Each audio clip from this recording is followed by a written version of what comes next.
Well, Congressman, I want to shift because last time you appeared on our program, you discussed the Central American gang. We all are starting to know now, the MS-13, and their growing influence on Long Island. Has there been any progress since Attorney General Sessions' visit there? Well, the main progress was, first of all, he showed the police and the FBI that the administration is totally behind them in this effort.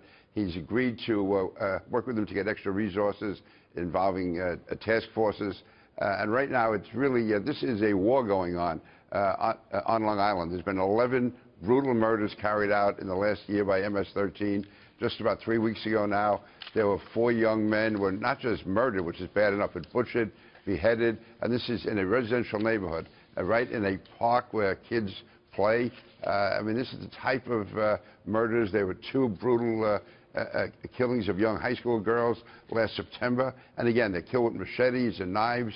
The most horrible type of murders, absolutely brutal. And again, this requires all-out effort. And to your point, it's been noted that their methods are not unlike ISIS or some other savage terror group out there.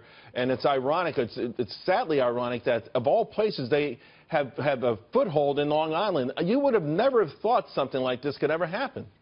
No, what's happened here is MS-13 has gamed the system. Of the 12 young men who were indicted back in just last month for the 2 murders, actually for 3 murders, of those 12, 7 of them have been unaccompanied minors. These were young people who came in the country just in the last 2 or 3 years and were actually assigned to live in the Brookville, Center Islip community.